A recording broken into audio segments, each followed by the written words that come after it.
Il y a eu le vent qui s'en est mêlé, hein, qui les empêchait de poursuivre l'aventure, mais ça y est, on a repris à nouveau les choses en main de ce côté de ces deux-là, avec l'intention d'aller marquer des points en classement dans la montagne. Et s'il y a égalité entre les deux, c'est toujours possible, hein, évidemment, puisqu'il y a 3 côtes, ça peut être trois hommes différents, et ce sera le classement général, et donc l'étape du jour, hein, le classement à l'arrivée, qui permettra de les départager aujourd'hui, en dernier ressort. On est à Hasbrook. Oui, je sens presque que vous voulez qu'on parle un peu d'Hasbrook. Vous savez ce que ça veut dire, Hasbrook? Ça vient... Has, c'est les lièvres en flamand, hein, et Brook, c'est le marais aux lièvres. Un endroit très important, un véritable centre commercial. Il faut vous dire qu'il y a toute une étoile autour, hein. Dunkerque, Lille, Arras, Calais. Tout ça est quasiment à équidistance d'Hasbrook, qui a vu son rayonnement commercial développé par un canal qu'avait ordonné le roi d'Espagne à l'époque des Pays-Bas espagnols, hein, c'était Philippe II.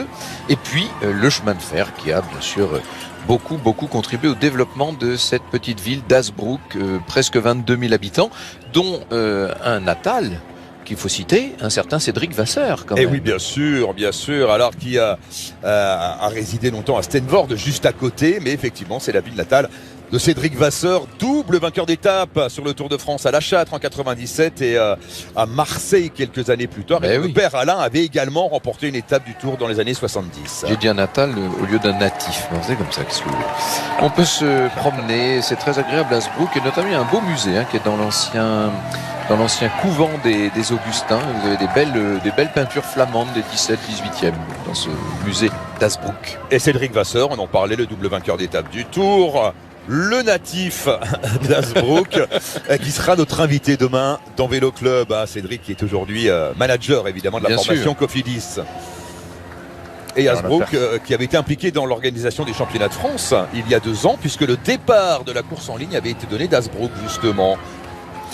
Et on a aperçu, avec l'arrivée à Cassel, pardon Laurent. Pardon, oui Alexandre, c'est moi qui m'incruste. On a aperçu Lenny Martinez de retour dans le peloton. Oui, c'est bien. Faut le préciser. C'est rassurant. Soulagement. 90 km à parcourir, c'est le moment pour vous de jouer avec nous, puisque ce Tour de France 2025 vous offre la possibilité de remporter, écoutez bien, 1 500 € tous les mois pendant 5 années entières. Et bien pour cela, il faut répondre à la question du jour. Quel coureur a remporté le Tour l'an passé? Réponse 1, Tadej Pogačar. Réponse 2, Jonas Vingegaard. On marque une petite pause, on revient tout de suite en direct sur les routes du Nord.